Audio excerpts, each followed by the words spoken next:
Alhamdulillah. Wassalatu wassalamu ala Rasulillah Muhammad ibn Abdillah wa ala alihi wa sahbihi wa man wala. Subhanaka la ilma lana illa ma 'allamtana innaka antal alimul hakim.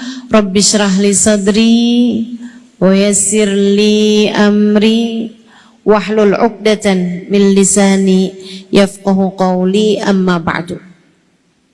Alhamdulillah, sama-sama kita hormati, kita muliakan segenap keluarga besar dari LWC. Kita doakan LWC yang diketuai Indah Purwanti hari ini, semoga semua pihak yang telah terlibat senantiasa dalam rahmat ridha Allah Subhanahu wa taala. Ibu Niken Zulkifli Mansyah, Ibu Erika Zainul Majdi, serta semua pihak-pihak yang telah ikut serta hingga terlaksananya acara pada hari ini. Semoga dipanjangkan umurnya, disehatkan badannya, dimudahkan urusannya, dimurahkan rizkinya, kabulkan hajatnya, semakin dicinta Allah Subhanahu wa taala dan Rasulnya. Para syarifah, para ustadzah, para pimpinan pondok pesantren, pimpinan majelis ta'lim, serta segenap tim hadrah, saya doakan semuanya semoga senantiasa berada dalam keberkahan. Semoga semuanya selalu berada dalam limpahan rahmat ridha Allah Subhanahu wa taala, dalam limpahan kasih sayang dari Allah Subhanahu wa taala dan Rasulnya. Juga tentu saja semua yang hadir di majelis ini, baik yang datang dari dekat maupun yang datang dari jauh, baik ibu-ibu, kakak-kakak, adik-adik, anak-anak, semoga semuanya dirahmati Allah, disayang Allah, dibahagiakan Allah. Semoga yang hadir di majelis ini jadi wanita yang solehah, jadi wanita-wanita yang tegar, setegar Sayyidah Khadijah insyaallah. Dan semoga semuanya jadi wanita-wanita yang manis, yang lembut seperti Sayyidah Aisyah. Jadi wanita-wanita yang mulia, semulia wanita-wanita yang ada di sekitar kehidupan baginda Nabi besar Muhammad sallallahu alaihi wasallam insyaallah. Amin ya rabbal alamin. Temanya hari ini setegar Khadijah, selembut Aisyah. Saudariku sekalian yang saya muliakan, wanita pilihan Allah Subhanahu wa taala, Sayyidah Khadijah, wanita yang sangat tercinta di sisi Allah, tercinta di sisi baginda Nabi besar Muhammad sallallahu alaihi wasallam. Wanita mulia. Kalau membahas Sayyidah Khadijah, rasanya saya kehabisan waktu. Nggak akan cukup waktunya untuk membahas beliau.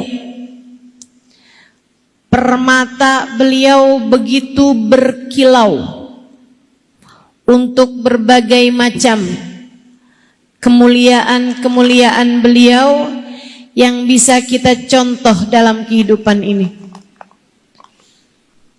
Kalau saya suruh cerita mengenai Sayyidah Khadijah, sampai sore juga saya sanggup nih kayaknya. Tapi kan nggak bisa begitu. Jadi kita hanya akan mengambil sekelumit, sedikit yang bisa kita contoh dalam kehidupan kita, yang bisa kita praktekkan dalam kehidupan kita. Dalam hal ini, kali ini yang akan saya bahas hanya mengenai ketegaran hati beliau.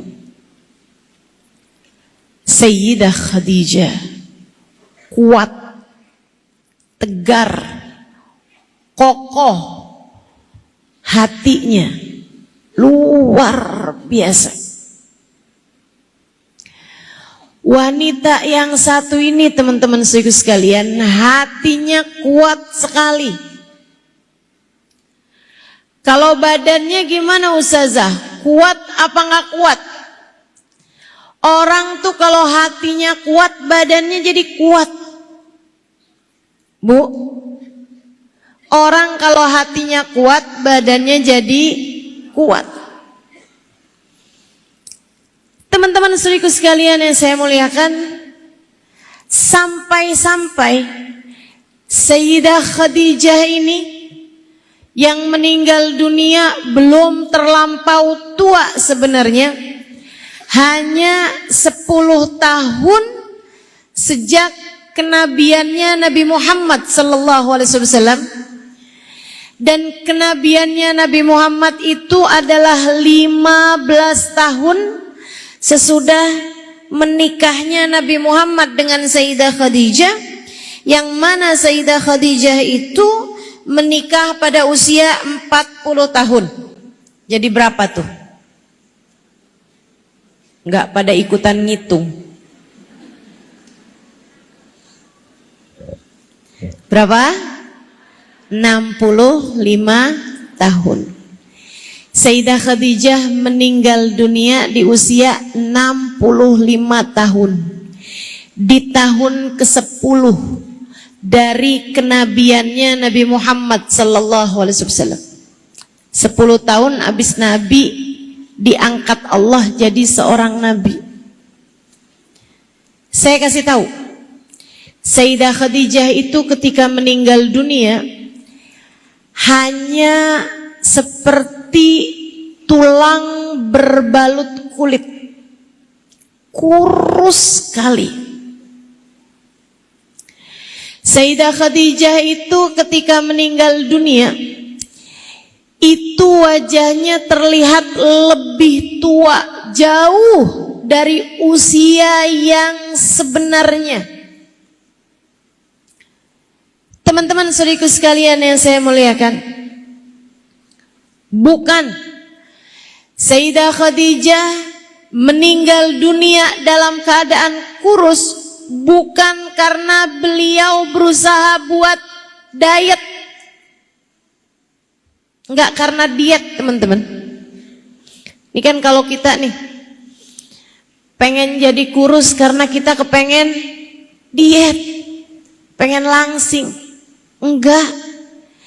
Sayyidah Khadijah meninggal dunia dalam keadaan kurus karena beliau telah menjalani masa 2,5 tahun di pengasingan, yang beliau bercerita, kuntu amshi amyalan, saya harus berjalan bermil-mil jauhnya hanya untuk mencari daun-daunan hijau, sekedar mengganjal rasa lapar yang sudah tidak tertahankan. Diboikot sama orang-orang kafir Quraisy. Nggak bisa jual, nggak bisa beli dari orang kafir Quraisy. Diasingkan di lembah namanya Lembah Abu Thalib. Beberapa waktu yang lalu, beberapa tahun lalu, saya sempat umroh dan saya sempat cerita mengenai Sayyidah Khadijah. Rupa-rupanya supirnya yang adalah orang Arab, didengerin saya, dan walaupun saya berbicara bahasa Indonesia, tapi kan kadang-kadang ada hadis Nabi atau ucapan Sayyidah Khadijah yang saya bawakan dalam bahasa Arab, rupanya menyimak.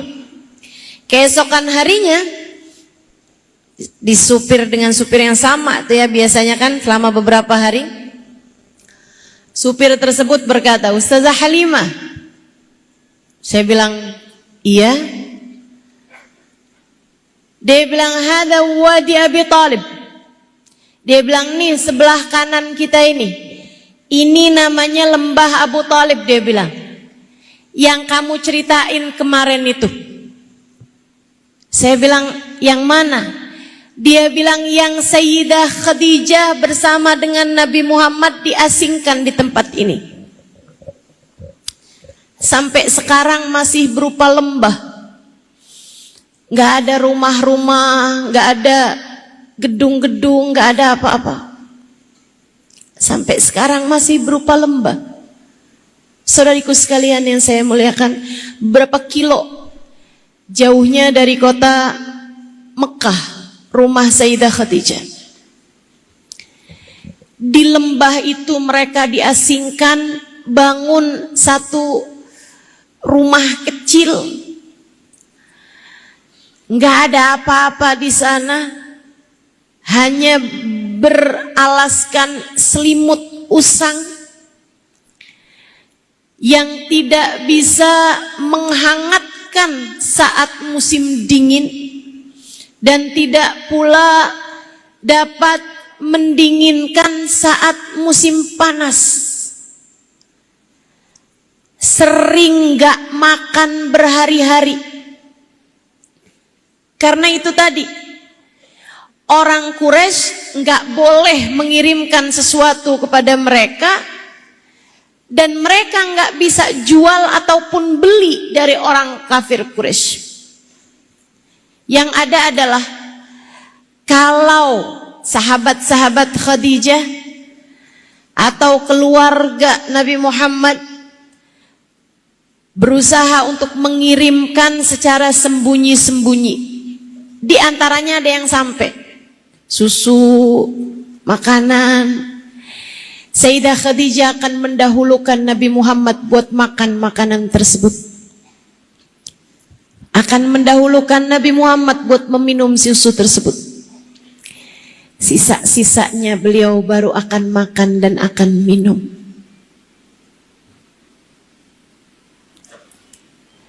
Membuat Nabi Muhammad merasa malu. Saudara sekalian, berapa lama mereka di pengasingan? Enggak seminggu, 2 minggu. Enggak sebulan, 2 bulan. Bahkan mencapai 2,5 tahun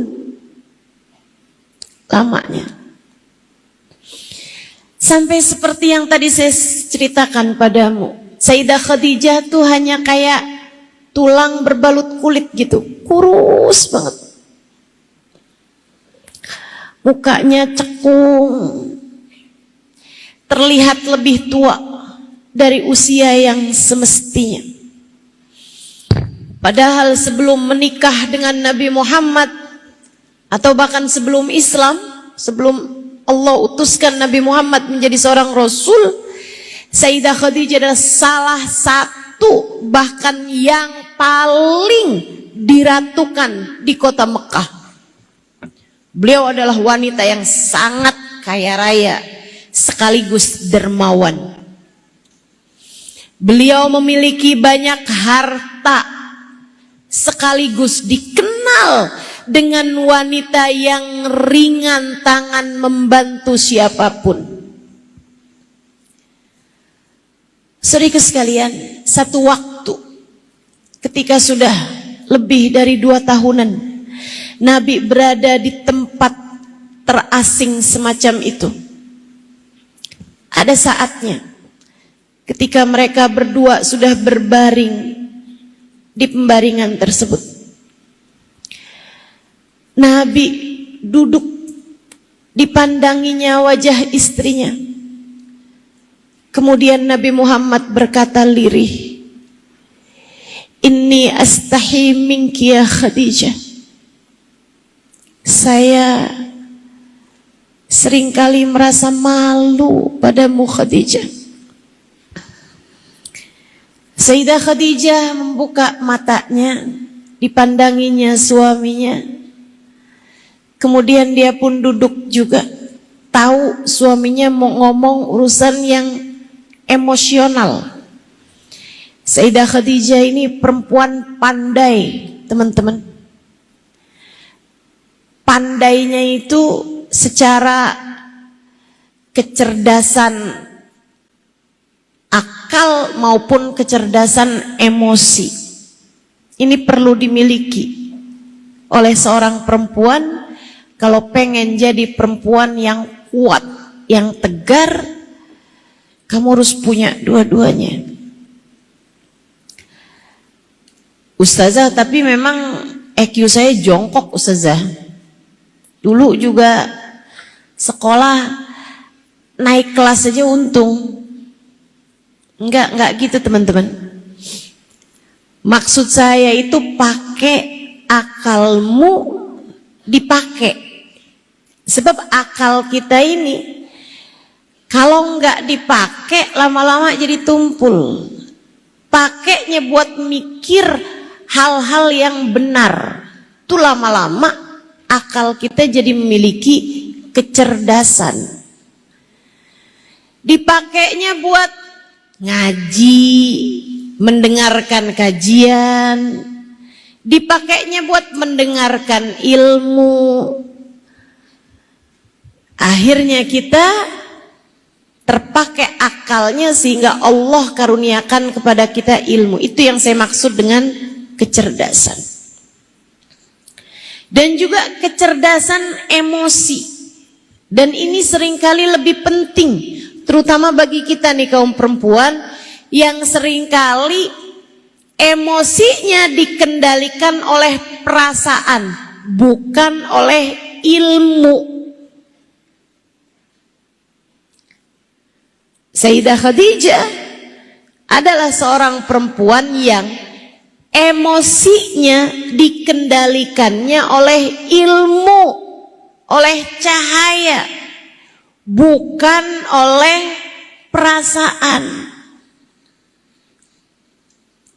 Mudah-mudahan kita semuanya dijadikan perempuan yang semacam ini insya Allah. Memiliki kecerdasan pikiran sekaligus kecerdasan perasaan. Amin ya Rabbal Alamin. Melihat suaminya bicara secara emosional, saya merasa malu padamu Khadijah. Sayyidah Khadijah tanggap. Beliau langsung duduk, dipandanginya wajah suaminya. Kemudian bertanya, mengapa engkau merasa demikian, wahai Rasulullah? Kita kan kalau nggak pakai kecerdasan emosi nih, kadang-kadang kalau malam-malam udah capek, kemudian suami kayak mau ngomong sesuatu yang pakai perasaan. Saya tadi, hari ini saya sedih banget. Udah jangan bikin sedih-sedih deh malam-malam. Ntar malah kita overthinking, gak bisa tidur. Udah tidur. Ceritanya besok aja napa? Siapa yang suka begitu? Saya. Saudaraku sekalian yang saya muliakan, Sayyidah Khadijah punya kecerdasan emosi. Ketika paham bahwa suaminya berbicara dengan emosional, sesuatu yang sifatnya perasaan, Sayyidah Khadijah pun segera duduk. Dipandanginya wajah suaminya, kemudian bertanya sambil tersenyum, dan mengapa engkau merasa demikian, wahai Rasulullah? Kenapa engkau merasa malu dari saya tuh kenapa, wahai Rasul? Rasulullah menjawab, aku ingat aku menikah denganmu, wahai Khadijah, sedangkan kau adalah wanita yang sangat cantik jelita. Maafkan saya Khadijah, maafkan saya. Maksudnya Nabi karena kesulitan ekonomi, keadaan membuat Sayyidah Khadijah sampai nggak bisa jaga kecantikannya, nggak bisa jaga kesehatan beliau gitu. Aku ingat aku menikah denganmu wahai Khadijah, engkau adalah perempuan yang sangat kaya raya. Apapun yang kau inginkan tersedia. Sekarang jangankan hal-hal semacam itu, sekedar untuk makan sekalipun keadaan menjadi begitu susah. Maafkan aku wahai Khadijah. Aku ingat aku menikah denganmu Khadijah, sedangkan kau adalah wanita yang sangat dimuliakan oleh kaummu, oleh kaum kita. Sekarang keadaannya menjadi semacam ini wahai Khadijah, kita sampai harus berada di pengasingan untuk waktu yang sangat lama. Sayyidah Khadijah, lihatin nih kekuatan hatinya. Saya bayangin kalau posisinya itu kayak saya bayangin aja nih ya. Yang jadi Sayyidah Khadijah Halimah Al-Idrus misal. Bayangin makan boleh aja ya. Kalau Nabi Muhammad bilang begitu, palingan jawaban saya kayak begini. Ya udah deh.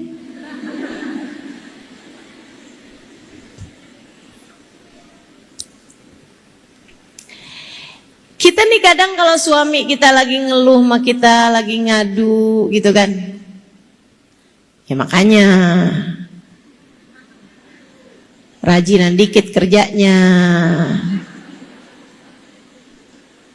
Makanya jangan suka ngerjain yang nggak jelas gitu. Makanya kamu tuh suka main cewek sih.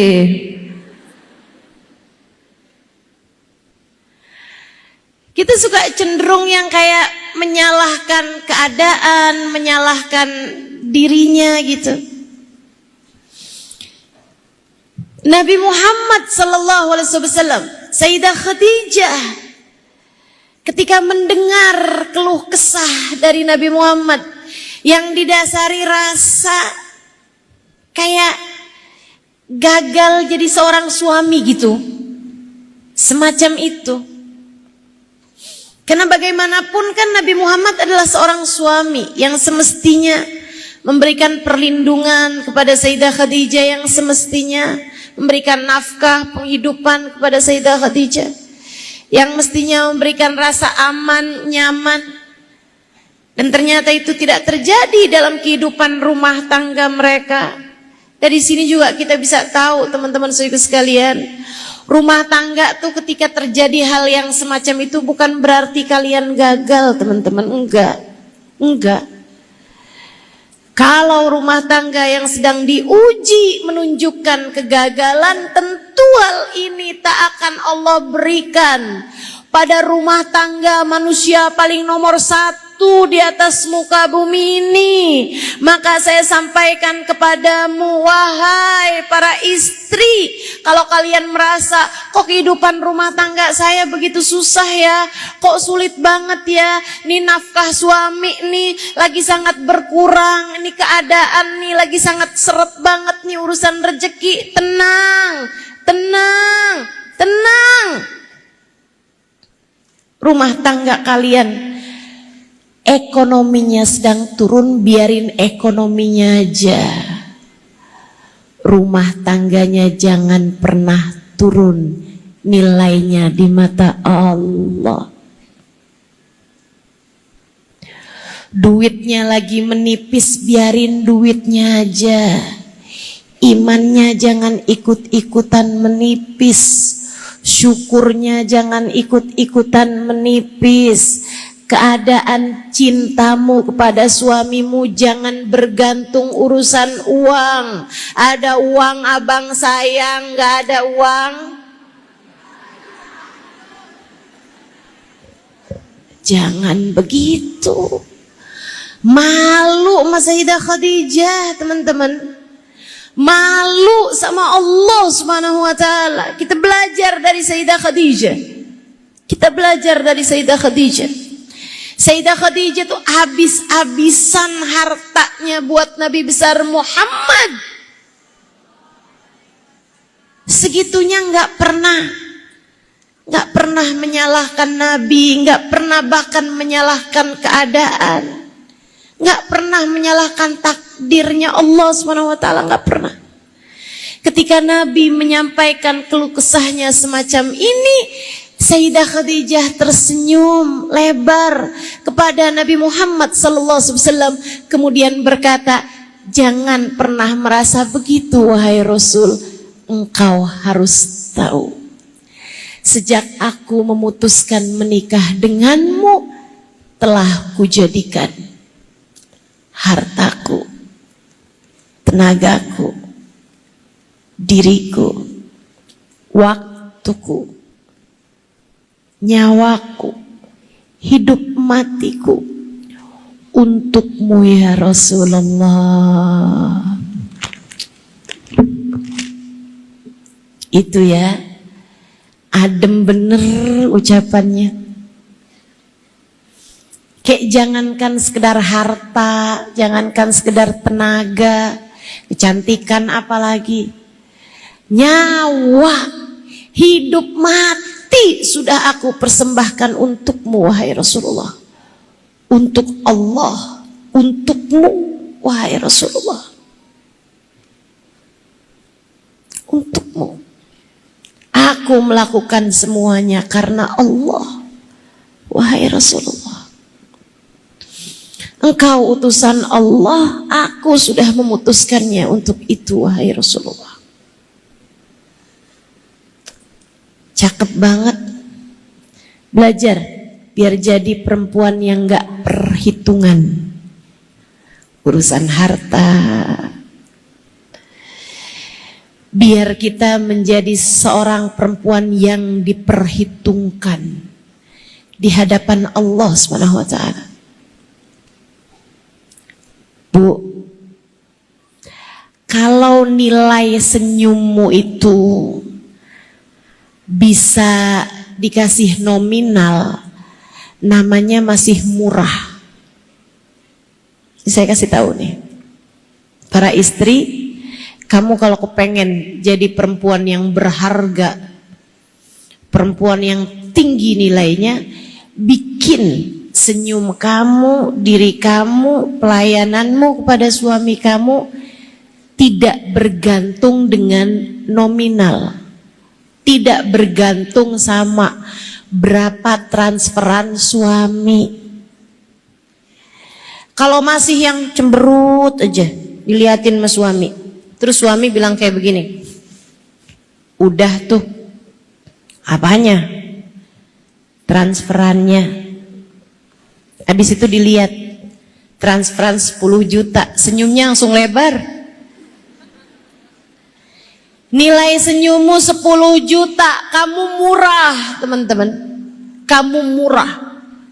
Yang mahal adalah ketika dalam keadaan seperti apapun sang istri mampu tersenyum kepada suaminya, kamu benar-benar berkelas. Yang demikian harganya tak terbatas. Kalau masih ukurannya tuh 10 juta bahkan 100 juta, kamu murah. Yang mahal adalah ketika dalam keadaan ekonomi kamu sedang sangat terbatas sekalipun, ketika sang suami berkata, maafkan saya, hari ini kita sudah benar-benar sudah tak ada lagi uang yang tersisa, dan senyum kamu masih mengembang, kemudian kamu berkata, enggak apa-apa, kita punya Allah yang tak akan membiarkan keadaan kita kesulitan di atas muka bumi ini. Tuh, mahal nilai kamu. Tuh, berharga nilai kamu. Harganya apa Ustazah? Saya kasih tahu. Saya baca ini di dalam kitab Ihya Ulumuddin, yang membuat saya ketika membacanya terasa ditampar-tampar oleh sebuah hadis cerita baginda kita Nabi besar Muhammad sallallahu alaihi wa ala alihi wa sahbihi wasallam. Nabi Muhammad bercerita, idza saran nas fil mahsyar, ketika manusia sedang berada di padang mahsyar, ketika manusia sedang berada dalam ketakutan, ketika sebagian orang tenggelam oleh keringatnya sendiri, kepanikan masing-masing dengan keadaan-keadaan mereka, tiba terlihatlah cahaya yang sangat terang, kemudian gemuruh. Mereka semuanya menundukkan kepalanya. Mereka semuanya menundukkan pandangan matanya, hingga kemudian terdengar suara, ya ahlal mahsyar irfa'u ru'usakum. Wahai penghuni mahsyar, angkatlah kepala kalian.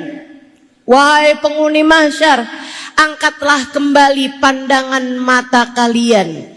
Cahaya ini, keagungan ini bukanlah Allah hendak menampakkan diri, melainkan ini adalah penghormatan Allah untuk fulanah bintu fulan, fulanah bintu fulan, disebutkan nama perempuan. Kemudian disampaikan, mereka adalah perempuan-perempuan yang mampu tersenyum tulus kepada suaminya. Harganya cahaya di padang mahsyar. Harganya adalah kemuliaan di padang mahsyar. Harganya adalah penyebutan nama dan pencapaian di padang mahsyar. Jangan mau jadi perempuan murahan. Apalagi yang terus-terusan nuntut aja sama suami urusan rezeki. Gak gitu caranya jalanin hidup. Gak gitu caranya jalanin hidup.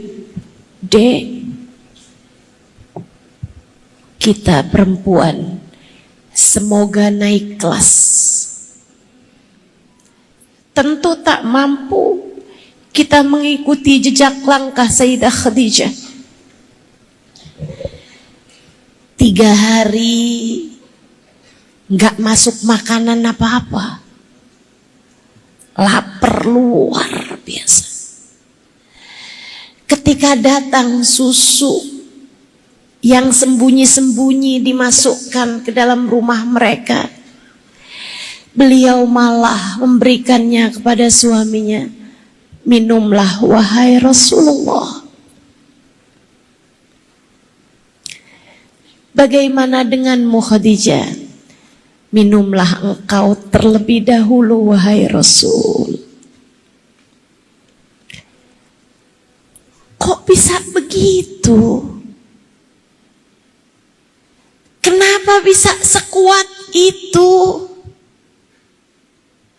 Kenapa bisa sehebat itu, setegar itu? Teman-teman, kalau yang dicintai Sayyidah Khadijah adalah Muhammad anaknya Abdullah yang ganteng itu, tak akan Sayyidah Khadijah sampai sebegitunya. Kalau yang dicintai Sayyidah Khadijah adalah Muhammad anak yatimnya Abdullah, adalah seorang pemuda yang baik hati itu, nggak akan segitunya Sayyidah Khadijah. Lapar beliau, haus beliau, tapi dipersembahkannya semangkok susu tersebut kepada suaminya. Tapi yang dicintai Sayyidah Khadijah adalah Sayyiduna Muhammad Rasulullah. Beliau melihat Allah dalam diri Nabi Muhammad. Seolah Sayyidah Khadijah menyampaikan, engkau utusan Allah, engkau harus tetap hidup wahai Nabi Muhammad. Engkau utusan Allah. Aku adalah umat yang akan tetap menjaga dirimu wahai Rasul. Maka semangkok susu ini adalah untukmu. Tak mengapa aku meski harus mati kehausan dan kelaparan sekalipun, untukmu wahai utusan Allah, sebab engkau adalah utusan Allah. Allah besar di hati Sayyidah Khadijah. Allah besar di hati Sayyidah Khadijah. Untuk Allah, Sayyidah Khadijah akan melakukan segalanya. Untuk Allah, Sayyidah Khadijah akan melakukan segalanya. Disitulah sumber kekuatan dan ketegaran hati Sayyidah Khadijah bintu Khuwailid.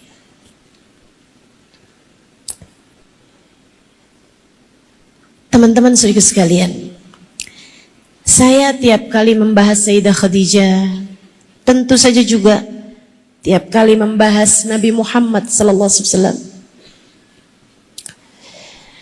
saya merasa kayak saya nggak pantas gitu. Orang semacam saya menceritakan wanita mulia seperti Sayyidah Khadijah. Saya merasa nggak pantas gitu. Orang semacam saya menceritakan tentang baginda mulia Nabi besar Muhammad. Tapi tak ada rotan akar pun jadi, bolehlah. Sambil berharap-harap cahaya itu menerpa saya. Sambil berharap-harap kilau cahaya tersebut menerpa dirimu yang mendengarkan kisah ini. Sebab mereka adalah orang-orang dermawan yang akan membagikan cahaya indah ini bahkan kepada siapapun yang mendengarkan tentang mereka. Bukankah Nabi Muhammad mengatakan, inda dzikri salihin tanazzalatir rahmat. Tatkala disebutkan nama orang-orang soleh, maka rahmatnya Allah akan turun dengan deras di tempat tersebut. Maka saya berharap dengan saya menceritakan, meskipun hanya tak sampai 1% dari hakikat kemuliaan mereka, saya tetap berharap hujan rahmat tersebut turun di hati saya, di akal pikiran saya, di diri saya, dan di hatimu yang mendengarnya, di pikiranmu yang mendengarnya, di hatimu yang mendengarnya. Sehingga semoga kita jadi perempuan yang lebih baik dari hari ini. Sehingga semoga Allah turunkan hidayah buat kita sekalian, menjadikan kita ini perempuan yang ngerti caranya menjalani kehidupan. Sebagaimana Sayyidah Khadijah dulu sangat mengerti caranya menjalani kehidupan. Sayyidah Khadijah faham siapa yang harus ditaruhnya di dalam hati. Kita juga semoga begitu. Sayyidah Khadijah bergelimangan harta, tapi tak pernah mau harta tersebut menguasai hatinya. Ia tahu siapa yang semestinya bertahta di dalam hati. Dia tahu siapa yang semestinya dia letakkan di dalam hatinya. Dengan begitu mudah harta beliau pakai untuk dakwah di jalan Allah Subhanahu wa taala.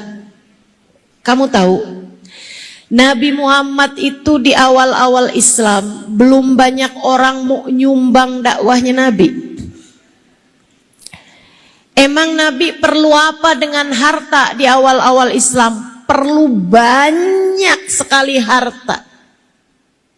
Kenapa? Karena ada banyak orang-orang yang masuk Islam justru dari kalangan budak-budak belian. Budak-budak yang dijual. Dan karena mereka masuk Islam, tuan mereka, majikan mereka menyiksa mereka habis-habisan. Dicungkil matanya, disabeti dengan cambuk tubuh mereka. Bahkan ada di antara mereka yang tubuhnya diikat dengan talinya dipegangkan pada seekor kuda dan kudanya kemudian diminta untuk berlari. Tubuhnya terpental sana sini di jalanan yang ditonton sama orang untuk ngasih tahu, kalian para budak kalau masuk Islam kayak begini kami akan memperlakukanmu. Kayak apa rasa hatinya Nabi Muhammad? Berulang kali Nabi Muhammad menceritakan itu kepada Sayyidah Khadijah, dan belilah budak tersebut, merdekakan saja, wahai Rasulullah. Belum lagi orang-orang yang karena masuk Islam ditinggalkan keluarganya. Sayyidah Khadijah dengan hartanya kasih penghidupan kepada mereka semuanya. Teman-teman saudariku sekalian yang saya muliakan, sampai-sampai harta Sayyidah Khadijah yang semula begitu banyak jumlahnya menjadi habis untuk dakwah Nabi besar Muhammad sallallahu alaihi wa ala alihi wasallam. Tak sedikit pun itu mengurangi rasa hormat dan cintanya kepada baginda Nabi Muhammad sallallahu alaihi wasallam. Kenapa? Sebab yang dicintai oleh Sayyidah Khadijah bukanlah Muhammad yang seorang manusia. Bukanlah Muhammad yang adalah suaminya. Yang dicintai Sayyidah Khadijah adalah Muhammad yang Rasulullah, Muhammad yang la ilaha illallah, Muhammad Rasulullah. Yang dicintai oleh Sayyidah Khadijah bukanlah seorang laki-laki yang membelainya di samping tempat tidur, bukanlah seorang laki-laki yang mendekap hangat tubuhnya di waktu malam. Yang yang dicintai oleh Sayyidah Khadijah adalah Muhammad yang namanya bersanding dengan nama Allah di pintu surga Allah, yang namanya bersanding di tiang arsy Allah subhanahu wa ta'ala, yang iman tidak sah tanpa menyebutkan namanya. Sampai sini fahamkah dirimu? Yang dicintai oleh Sayyidah Khadijah dari Nabi Muhammad bukanlah Muhammad yang suaminya, melainkan Muhammad yang kunci surga berada di tangannya. Wa miftahul jannah biyadi. Kata Nabi Muhammad, kunci surga seluruh umat manusia berada di tanganku. Ana awal mendakhalal jannah. Akulah manusia yang akan pertama masuk surga. Sebab kunci surga berada di tanganku. Adam wa man dunahu tahta liwa'i yaumal qiyamah. Nabi Adam dan nabi-nabi yang sesudahnya hanya akan berada di belakang benderaku di akhirat nanti. Yang dicintai oleh Sayyidah Khadijah adalah baginda Nabi Muhammad sallallahu alaihi wasallam yang utusan Allah, yang nabinya Allah, yang Habibullah Muhammad sallallahu alaihi wa ala alihi wa sahbihi wasallam. Jadi kamu gak bisa bilang, Ustazah, berarti saya harus mencintai suami saya dengan sangat dalam, seperti mana Sayyidah Khadijah mencintai suaminya dengan sangat dalam. Bukan itu pelajarannya. Pelajarannya adalah kamu harus mencintai Nabi besar Muhammad dengan sangat dalam.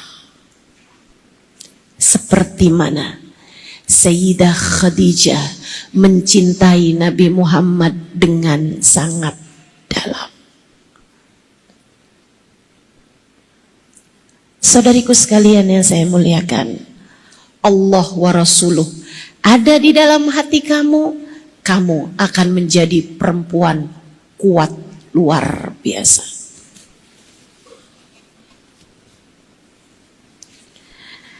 Sayyidah Khadijah menjadikan Allah dan Rasulnya di dalam hati beliau. Ustazah yakin Sayyidah Khadijah tuh cintanya sama Nabi Muhammad bukan cinta istri pada suami, itu yakin? Yakin 100%. Gak ada ceritanya kalau cintanya itu adalah cinta istri ke suami gitu. Kayak Sayyidah Khadijah tuh gak mungkin, teman-teman. Gak mungkin, mustahil. Mustahil, gak ada ceritanya. Sebab dari awal nikah, saya menulis kisah tentang Sayyidah Khadijah di buku saya Pilar Cahaya. Bacalah buku itu. Saya menulisnya dengan sepenuh cinta. Bukan kitab sejarah yang paling padat gitu, enggak. Saya menuliskannya enggak cari padat, enggak cari lengkap. Saya hanya menuliskan dengan penuh cinta. Nah, kalau kamu mau kenal Sayyidah Khadijah dan belajar biar punya cinta sama beliau, sebagaimana dengan 4 sahabat lain, 3 sahabat lain yang juga saya tuliskan di Pilar Cahaya itu, saya menuliskan 4 orang pertama yang masuk dalam ajaran agama Islam. 4 pengikut Nabi Muhammad pertama. Sayyidina Abu Bakar, Sayyidina Ali, Sayyidina Zaid bin Harithah, dan Sayyidah Khadijah.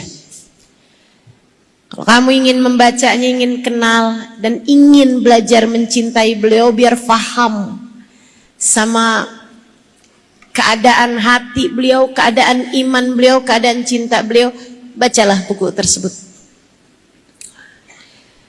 Saudaraku sekalian saya muliakan, saya tahu persis atau setidaknya saya belajar untuk tahu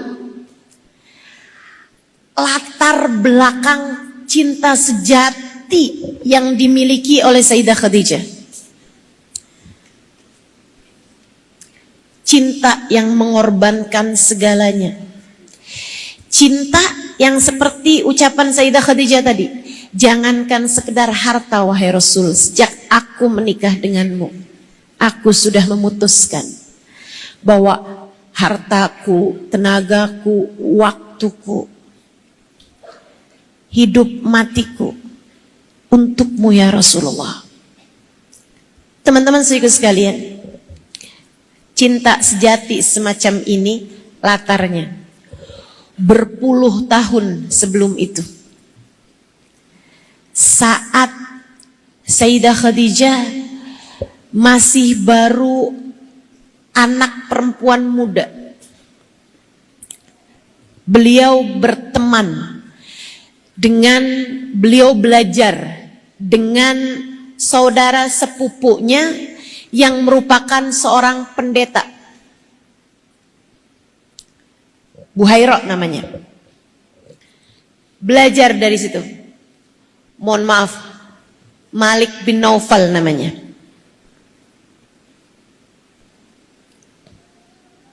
Belajar dari beliau, diberitahu bahwa nanti akan ada seorang Rasul begini begitu, diberitahu tentang Allah SWT. Sehingga Sayyidah Khadijah, perempuan yang beriman kepada Allah SWT dari sejak mudanya, karena berteman, beliau diajarin berguru sama sepupunya ini. Beliau mengenal kisah-kisah Nabi Ibrahim, kisah-kisah Nabi Ismail. Beliau tinggal di dekat Ka'bah, faham betul asal muasal Ka'bah sebagai Baitullah, sebagai rumah Allah SWT. Saudaraku sekalian yang saya muliakan, suatu hari, dan ini yang perlu saya garis bawahi, di zaman itu tuh perempuan, jangankan perempuan, laki-laki sekalipun, sedikit sekali yang bisa baca tulis. Dan Sayyidah Khadijah menjadi salah satu dari yang sedikit itu. Dari kecil, saat perempuan-perempuan yang lain tuh bicara tentang kecantikan, bicara tentang makanan, bicara tentang kaum laki-laki, pengen jadi istrinya siapa, yang dipikirkan Sayyidah Khadijah adalah justru tentang para nabi-nabinya Allah, tentang menjadi hamba yang dicinta sama Allah, tentang bahwa Allah lah sang pemberi kehidupan kepada umat manusia. Maka dari kecil kebiasaan Sayyidah Khadijah adalah tawaf di Ka'bah. Teman-teman saudara sekalian, suatu hari Sayyidah Khadijah bermimpi. Beliau melihat cahaya sangat terang sekali turun dari atas langit. Cahaya tersebut kemudian turun sampai masuk ke kota Mekah, turun sampai ke daerah tempat mereka tinggal, turun kemudian sampai jatuh di atas rumah beliau, kemudian turun lagi sampai jatuh di pangkuan beliau. Saat cahaya tersebut berada di pangkuannya, cahaya tersebut meluas ke kota Mekah, meluas ke Jazirah Arab, meluas sampai ke seluruh permukaan bumi. Esok harinya dia datang ke tempat saudara sepupunya tersebut, kemudian menceritakan, yang adalah guru beliau, beliau menceritakan kisah mimpinya. Apa kata gurunya? Ya Khadijah, In sadaqti fima qult. Wahai Khadijah, jika benar apa yang kamu sampaikan padaku ini, ketahuilah, yusyak an yub'ats nabi hadhil ummah. Sebagaimana yang kamu tahu, kita ini sekarang berada di zaman akhir, di masa yang hampir terutuskannya Nabi akhir zaman. Khadijah, mimpimu itu berarti bahwa Nabi akhir zaman itu akan keluar dari rumahmu. Kamu akan menjadi istri Nabi akhir zaman. Berbinar mata Sayyidah Khadijah. Ya Allah, ya Allah. Bukan yang diinginkan Sayyidah Khadijah, wah jadi perempuan terkenal, wah jadi istri Nabi. Enggak gitu. Tapi wah, dekat jalanku dengan Allah, dekat jalanku dengan Allah. Saudariku sekalian yang saya muliakan, satu hari beliau datang ke Ka'bah untuk tawaf. Ada juga beberapa orang waktu itu. Kemudian dari satu kampung datang hari itu seorang pendeta tua. Kemudian dia lihat-lihat perempuan-perempuan yang lagi tawaf, ada beberapa orang saat itu. Terus dia bilang, ya nisa Makkah, perempuan-perempuan Mekah dengerin nih. Dengerin. Saya punya kabar gembira buat kalian. Perempuan tersebut pada, apaan kabar gembira apaan sih? Dia bilang, yusyak an yub'ats nabi akhiril ummah wa ihda kunna takun imra'atu. Kalian semua dengerin perempuan-perempuan. Sebentar lagi ini akan terutus nabi umat ini. Dan salah satu di antara kalian akan menjadi istrinya. Itu perempuan-perempuan yang lain. Emang dia agak-agak kurang. Semuanya menganggapnya gila. Kecuali Sayyidah Khadijah. Ketika dia mendengar itu berdebar-debar hatinya. Ya Allah, ya Allah, ya Allah. Tapi kemudian nabinya nih gak datang-datang. Temen-temennya udah pada nikah. Akhirnya Sayyidah Khadijah pun nikah. Dapat 2 anak. Suaminya meninggal. Kemudian menjanda berapa tahun. Kemudian menikah lagi. Dapat 1 anak. Kemudian suaminya udah di usia tua. Meninggal juga. Meninggalkan harta warisan yang sangat banyak sekaligus. Pekerjaan, perusahaan, ekspor impor barang. Zaman itu teman-teman, betapa sangat mandirinya pemikiran Sayyidah Khadijah. Apa yang dia lakukan dengan harta peninggalan suaminya? Dia besarkan perdagangannya. Ini nih, kalau kamu bilang perempuan di zaman terakhir ini nih, gak usah kerja, gak boleh kerja, perempuan tuh sebaiknya udah aja bergantung secara nafkah, atau bekerja dalam Islam tuh bid'ah buat perempuan, dan seterusnya dan seterusnya. Teman-teman sekalian, kamu lupa perempuan yang masuk Islam pertama, bahkan bukan perempuan, orang yang masuk Islam pertama, pengikut pertama Nabi Muhammad adalah seorang perempuan yang adalah seorang perempuan yang pekerja. Sayyidah Khadijah menjadikan usaha suaminya di tangan beliau menjadi perdagangan besar, menjadikan beliau perempuan terkaya di kota Mekah. Tapi kekayaannya nggak dipakai buat kemudian dia cari-cari siapa ya cowok paling ganteng sekota ini, enggak. Dia nggak pakai kekayaannya buat mencari apa yang jadi kesenangan hidupnya. Duit banyak nih, operasi plastik kali ya. Nggak gitu. Biar saya jadi cewek yang paling cakep gitu sekota Mekah, biar kerut-kerutan di wajah saya nggak kelihatan gitu. Nggak gitu teman-teman. Dia pakai hartanya Sayyidah Khadijah ini, dipakainya untuk memberi nafkah kepada anak-anak yatim.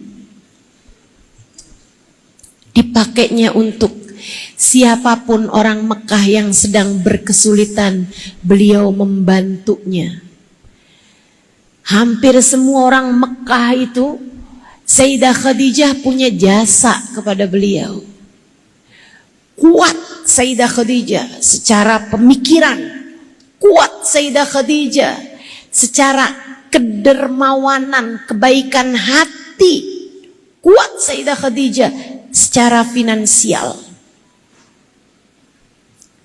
Saudaraku sekalian, saya muliakan, di masa itu orang mendewakan harta, sehingga yang kuat yang kaya. Yang nggak cuma di masa itu sih, sekarang juga. Iya. Sayyidah Khadijah keren, zahir batin. Sampai beliau lupa tuh urusan mimpinya itu. Satu hari tiba-tiba beliau didatangi sama budak laki-lakinya bernama Maisarah, yang baru beberapa hari yang lalu pulang dari perdagangan yang membawa Nabi Muhammad SAW buat ikut bawa dagangannya itu. Dicerita, Tuan, dagangan kita nih laku keras, kita punya keuntungan banyak banget nih, wahai Sayyidah Khadijah. Tapi bukan itu yang saya mau ceritakan padamu. Dagangan kita laku keras tuh biasa. Yang mau saya ceritakan adalah Akhunal Quraisy, temen dagang saya itu, orang kepercayaanmu itu, Muhammad. Tuan, saya mau cerita padamu. Kenapa dia? Tiap dagang, perempuan-perempuan pada deketin dia. Terus apa anehnya gitu maksudnya Sayyidah Khadijah? Tuan, kemana dia jalan ada awan menaunginya. Mulai tertarik. Tuan, waktu kita lagi istirahat di bawah sebuah pohon, tiba-tiba kita berdua dipanggil sama seorang pendeta rahib namanya Dasturo. Dia nggak pernah turun dari sumiahnya, dari menaranya, tempat ibadahnya. Tapi hari itu dia manggil kita berdua. Akhirnya Muhammad bilang, kamu aja dah yang pergi, Maisarah. Saya pergi nih, saya naik ke atas menara itu. Pas saya lagi ada di atas, pendetanya ngeliatin Muhammad terus. Saya nggak diliatin sama dia. Dia liatin aja ke arah jendela yang di sana kelihatan ada Muhammad lagi duduk di bawah pohon. Satu-satunya pohon yang Allah abadikan sampai sekarang, pohonnya ada di Jordan sana. Salah satu sahabat yang masih hidup. Pohon sahabat disebutnya. Ini yang masih hidup dari kalangan manusia udah nggak ada. Yang hidup sezaman sama Nabi Muhammad ya. Dari kalangan jin, saya nggak tahu tuh. Nggak pernah kenalan sama jin soalnya saya. Dari kalangan binatang Nah juga kayak udah nggak ada juga itu ya. Kayak nggak ada gitu. Yang tersisa nih yang pasti adalah dari kalangan tumbuhan pohon itu. Allah Subhanahu wa taala biarkan menjadi pohon yang abadi. Nabi bernaung di bawah pohon tersebut. Nabi dasdurul liatin aja. Terus dia bilang sambil pandangannya ngelihat ke arah pohon itu. Man tahta dillatil kasyajarah. Siapa tuh yang lagi ada di bawah pohon itu? Maisaro jawab, "Daka akhil Quraisy, itu saudara saya." Kayak dia bilang, "Itu abang saya dari Quraisy." Noleh. Gak bakalan. Dia pasti anak tunggal. Kamu pasti ngaku-ngaku aja. Jadi saudara dia anak tunggal. Lihatin lagi. Gimana dia bisa punya saudara? Bapaknya meninggal saat dia masih dari kandungan ibunya. Kok kamu tahu? Katanya Maisarah. Ibunya meninggal saat dia baru berusia 6 tahun. Kok kamu tahu? Dia ikut kakeknya kan. Tapi kakeknya juga meninggal 2 tahun kemudian. Kok kamu tahu? Dia kemana-mana berjalan selalu dinaungi awan. Kok kamu tahu? Dia sukaannya warna hijau. Saya nggak tahu. Dia kemudian liatin aja, dia sebutin berbagai macam hal tentang sifat-sifatnya Nabi, kebiasaannya Nabi, yang banyak diantaranya bahkan Maisaro nggak tahu. Sampai kemudian dia sambil mengatakan sambil lihat pohon itu nggak bergeming dari tempatnya berdiri, dia bilang si pendeta tersebut, "Kembalilah kamu ke Mekah, nak, dan tutupilah apa yang saya sampaikan ini. La yakun tahta dillutil kasyajarah illa nabi." Kamu harus tahu, laki-laki yang ada di bawah pohon itu adalah seorang nabi. Tuhan, dia nabi. Sayyidah Khadijah begitu dengar, dia nabi. Kebayang mimpinya, kebayang ucapan pendeta tua dulu, deg-degan langsung. Ya ampun. Padahal Sayyidah Khadijah waktu itu sudah berusia 40 tahun. Dia sudah janda 2 kali, sudah memutuskan untuk tidak akan menikah lagi. Tapi bukankah apa yang beliau lihat di mimpinya, jika itu adalah takdir haruslah terjadi. Maka mulai itu lamar. Nih waktunya saya harus cerita tentang Sayyidah Aisyah juga, bukan? Jadi akhirnya beliau kemudian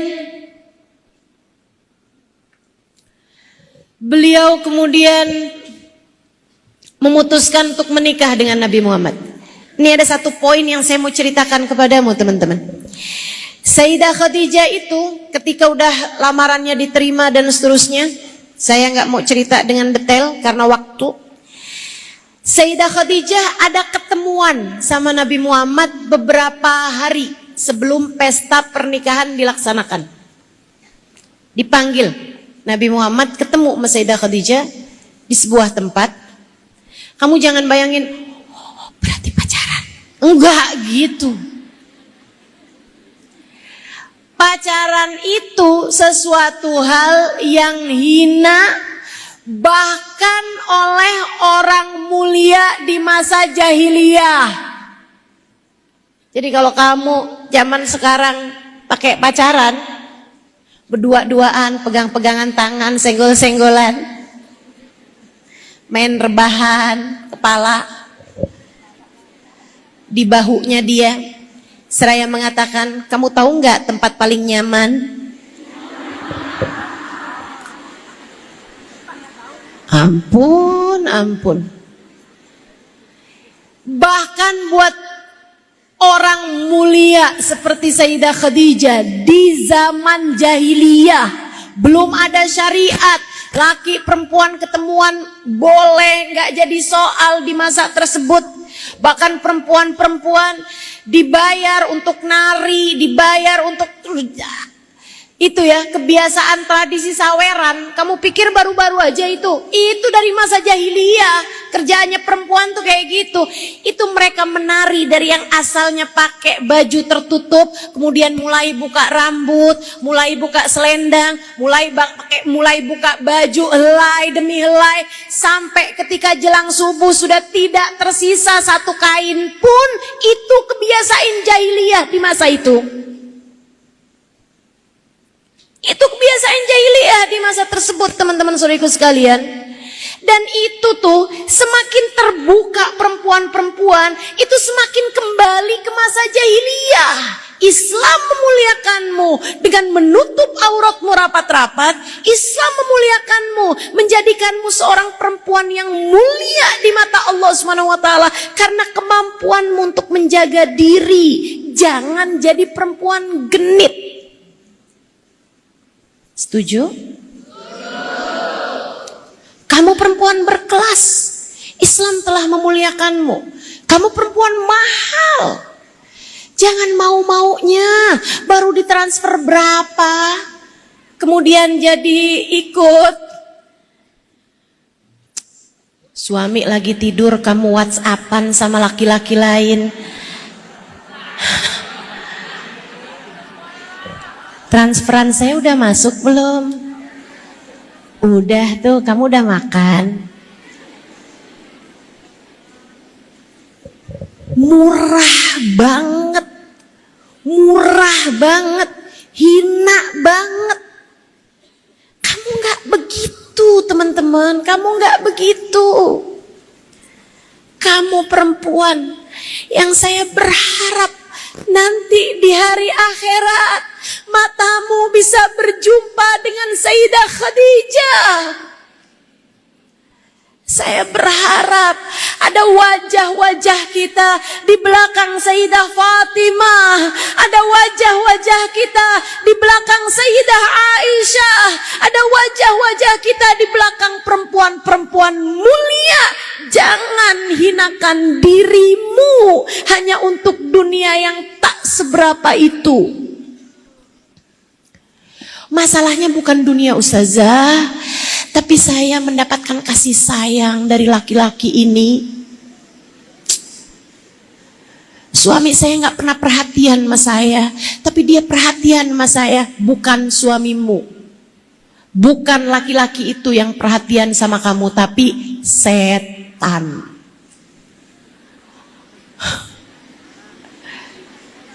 Ini saya lama-lama ngomel nih. Ma khala rajul wa mra'ah illa wasyaitan thalithuhuma. Enggak pacaran laki-laki dan perempuan, melainkan ada setan menjadi yang ketiganya. Ada setan di antara kalian berdua. Sehingga kelihatannya jadi bagus saja. Sampai mau-maunya meninggalkan pasangannya, suami halalnya, untuk bersama dengan laki-laki lain. Di mana akalmu? Emang akal saya udah nggak ada ustazah. Kalau gitu di mana imanmu? Atau iman juga kamu mau bilang nggak ada lagi? Inna lillahi. Ustazah saya mah kayak gitu tuh karena saya emang belum punya suami ustazah. Ya sama-sama haram deh. Pacaran berduaan sama laki-laki yang bukan mahramnya, ya, berdua-duaan dengan laki-laki, itu hukumnya adalah, sekali lagi, jelas. Saudariku sekalian yang saya muliakan, Nih dengerin, Sayyidah Khadijah berjumpa dengan Nabi Muhammad sebagai perjumpaan seorang perempuan yang mulia dengan laki-laki yang mulia. Beberapa hari sebelum pernikahan mereka, dengarkan ucapannya. Muhammad, kata Sayyidah Khadijah, aku akan menikah denganmu seperti yang kamu tahu. Aku ingin menikah denganmu seperti yang kamu tahu. Maksudnya saya melamar, saya belum pernah berbicara berduaan sebelum itu teman-teman. Baru kali itu. Muhammad, aku ingin menikah denganmu seperti yang kamu tahu. Bukan karena kamu masih muda. Istilahnya sekarang apa tuh?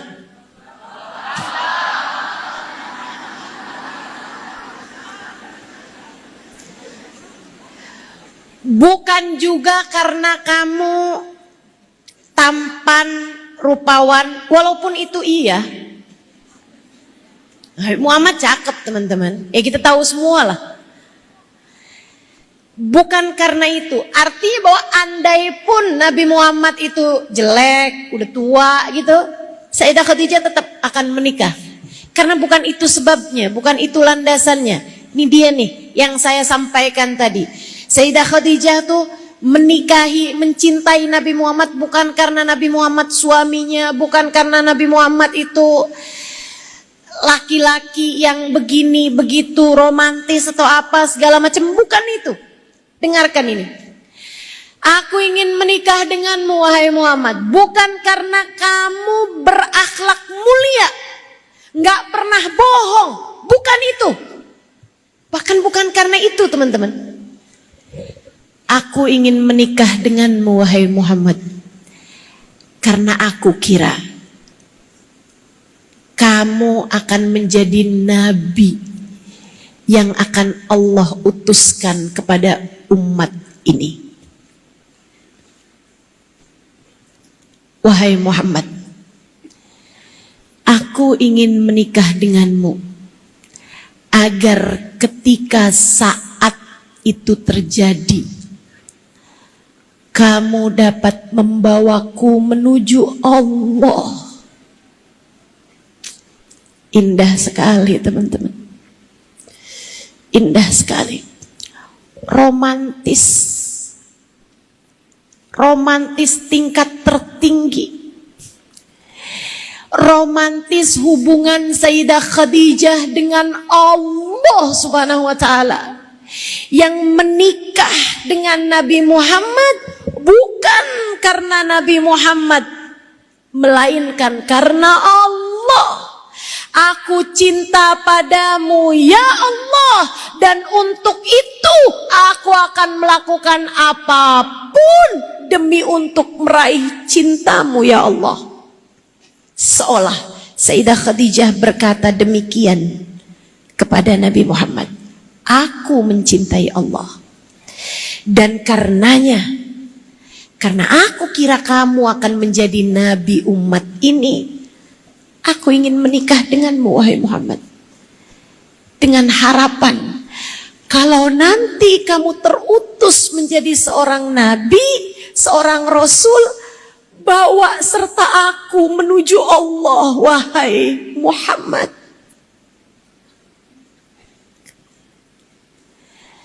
Nabi Muhammad menunduk kemudian menjawab, ya Khadijah, aku tidak tahu kebenaran ucapanmu. Saya nggak tahu apakah saya akan menjadi seorang nabi atau bukan, saya nggak tahu. Tapi jika saya menjadi seperti yang kamu sampaikan, artinya jika saya jadi seorang nabi, saya akan membawamu serta bersama denganku.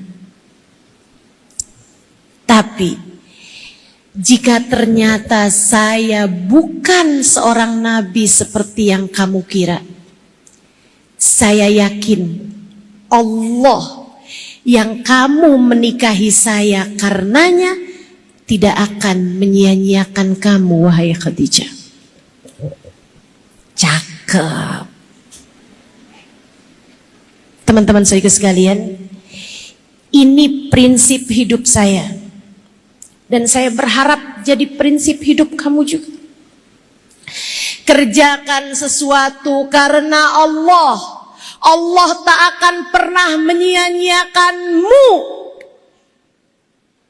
Kamu kalau cinta sama suami, jangan cintai suami karena dia suamimu. Jangan cintai suamimu karena dia adalah ayah anak-anakmu, melainkan cintai dia karena Allah.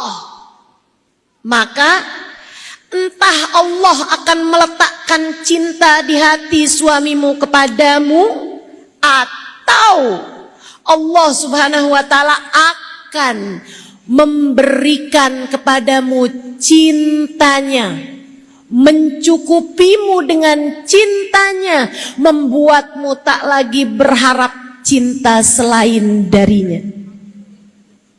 Dan saat itu kamu menjadi tidak peduli apakah suamimu mencintaimu ataukah tidak, sebab kamu telah terpenuhi dengan cintanya Allah Subhanahu wa ta'ala. Dari sini kamu tahu kenapa segala kecemburuan di hatimu kepada suamimu itu begitu menyiksa hatimu. Karena kamu mencintai dia bukan karena Allah. Belajarlah lagi. Belajarlah lagi. Insya teman-teman saudaraku sekalian, tanggung nih tentang Sayyidah Khadijah dikit aja lagi. Sayyidah Aisyahnya nggak usah, nggak apa-apa.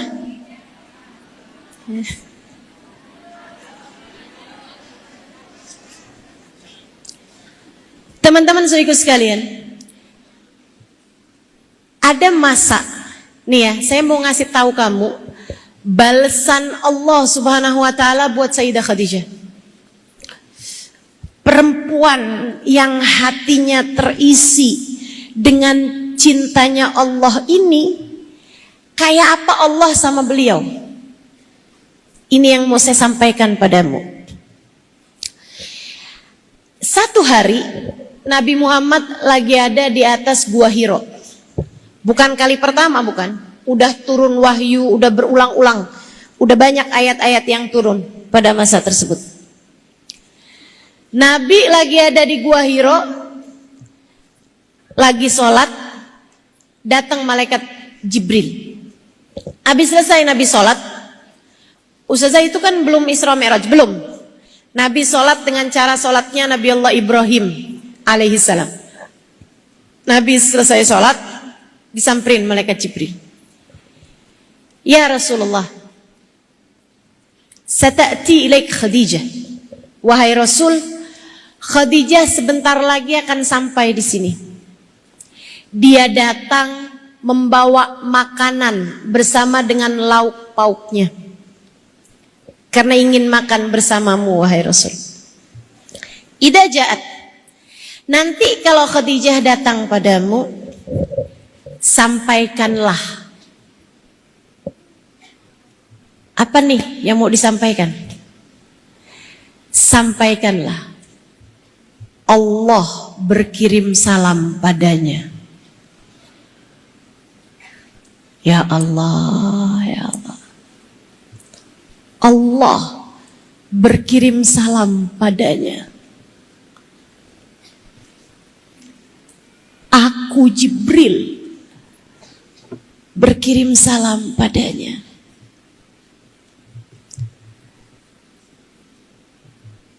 Wahai Rasulullah, kalau Khadijah datang, sampaikanlah Allah sudah mempersiapkan untuknya sebuah rumah di surga. Di sana tak akan ada lagi kelelahan dan tak akan ada lagi derita.